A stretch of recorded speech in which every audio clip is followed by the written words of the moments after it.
Hey everyone, this is going to be kind of a shorter review because there's not a whole lot to say about this. I was going to do another book for this month, but it's just taking me a really long time. Got a lot of other things going on, so it just been a little bit harder working through the book I was going to do for this month. So instead, I read through this sort of compilation of the SwordQuest comics. So if you don't know a lot about SwordQuest, it was a contest that was being run by Atari right before the video game crash, and it would have continued after 1983. So there were supposed to be 4 games: Earthworld, Fireworld, Waterworld, and Airworld. Only 3 of those games were released, and 2 of the contests definitely happened. A third one, from the research I've done, legally, the Atari historian says it legally should have happened, and he's fairly confident it did happen, but it just wasn't as widely publicized as the other 2. So the reason why the comic is important is you needed the comic in order to win the contest that you had to basically mail in to Atari in order to be entered into it. There are a series of words, like actually hidden with, well, some of them are hidden better than others, but they're hidden within the panels of the comic. Now, the comics came with each individual game, so you would get the Fireworld comic that went with the Fireworld game, and so on and so forth. Unfortunately, there's only 3 of them, so the story isn't really completed, but, you know, if they really want it, they would have to, like, go back and finish Airworld and then finish the comics, so I don't really think that it's worth doing a 4th comic right now. The Airworld game would actually be kind of fun if they released it now, sort of like put out a compilation of the SwordQuest series, like maybe updated them, because, I mean, they're Atari 2600 games, they're not really like graphically up to par with really any game so far. But, you know, they're fun little games that you can go through and do puzzles and find clues to the panels that you need to go to in the comic book in order to find the words so that you can put them in the right order and then complete the contest. So now there's not really much of a reason to go back and play the games, since the contests are long over and the prizes are, some of them are gone forever, and some of them have kind of disappeared. Like the last 2, I haven't found any real evidence as to what happened to the last 2 prizes.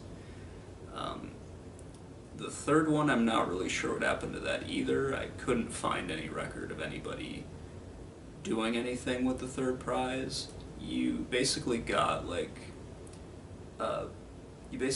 prizes for winning these contests, and they were like worth about $25,000 back in the early 80s, so they would have gone up, and they definitely would have gone up in price for today. The last prize was supposed to be a $50,000 prize, and that I'm not even sure what that contest was going to be.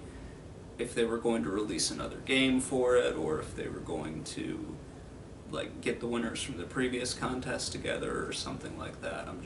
I couldn't find anything online about it. So it was really cool that they put this book together. It just includes all 3 of these comics, because now they're probably really hard to find. I hadn't gone looking for them because I saw this, and I was like, well, if this has all 3 of the comics in it, then, you know, what's the point of me trying to find the originals at this point? It would just be, I'd spend a lot of money on it, and it would just probably not be worth it for me. Other collectors, you know, it would definitely be worth it for other people if you're like a hardcore Atari collector or something like that. So I have the first 2 games, Earthworld and Fireworld. The 3rd game, Waterworld, is very expensive for an Atari game. I think the prices I saw were like over $200, and I'm not willing to spend that on an Atari game at all. I'm not that into the system. It's just not something I want to collect for. I've seen rumors of Airworld, like a beta copy of Airworld being found or something along those lines, but I haven't found any like definitive proof that it was actually made or anything like that. And the video game crash kind of put a halt to this entire contest, so it stopped. So another thing in this is actually a bonus comic for Yar's Revenge. So, yeah, it's kind of fun that they threw that one in there. It's a short one that just sort of tells the story a little bit why Yar wants to get revenge, but yeah. Anyway, if you get a chance and you want to read some, I mean, they're decent comics. They're nothing groundbreaking in them. It's just a fantasy story, and you're not going to know what happened well, you can kind of guess what happened at the end of the fantasy story, but you're not actually going to be able to see it. Yeah, if you have a lot of interest in SwordQuest, or if you're a book collector like me, or something along those lines, then yeah, you should definitely pick this up. It's worth the money. It's not that expensive. So, yeah, that's all I've got for this month for my book reviews. If you guys have any comments, want me to review another book, or review a game that has a book associated with it, just let me know. Thanks, everyone. Have a good weekend.